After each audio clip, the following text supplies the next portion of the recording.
ജമാഅത്ത് ഇസ്ലാമി പരാജയമെന്നത് മറ്റൊരു കാര്യം കൂടിയാണ്. അവരെ നമുക്ക് വിശ്വസിക്കാൻ പോലും കൊള്ളില്ല എന്നുള്ളത്. കാരണം അവർ തക്കിയ എന്ന് പറയുന്ന ഒരു സാധനമാണ് എടുത്തു വെക്കുക. കാരണം സാഹചര്യങ്ങൾ അനുകൂലമാവുന്നത് വരെ നിങ്ങൾ തൽക്കാലം മറ്റുള്ള ആളുകളെ പോയിട്ട് പോലെ നിങ്ങൾ മീശയൊക്കെ പഠിച്ച് താടി പഠിച്ച് ക്ലീൻ ഷേവൊക്കെ ആയിട്ട് നിങ്ങൾ നടന്നു എന്നാണ് അവർ പറയുക.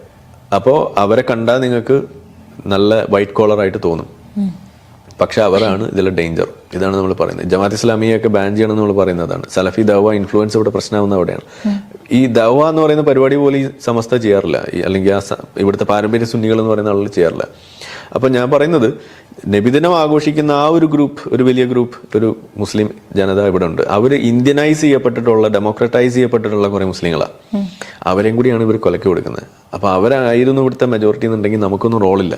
ഞാനൊക്കെ പട്ടിണിയാണെന്ന് ചെത്താന് അതാണ് ഉണ്ടാവുക. പക്ഷെ ഇവരാണ് സത്യത്തിൽ നമുക്ക് ഈ പണി മുഴുവൻ ഉണ്ടാക്കി തരുന്നത്. ഇപ്പൊ നമ്മളിപ്പോൾ വീഡിയോ യൂട്യൂബൊക്കെ തുടങ്ങിയ സമയത്ത് എനിക്കൊക്കെ ഉള്ള ടെൻഷൻ അതായിരുന്നു, വിഷയങ്ങളില്ലാതായി പോകുന്നുള്ളത്. ഇന്നിപ്പോൾ ബാക്ക്ലോഗാണ്.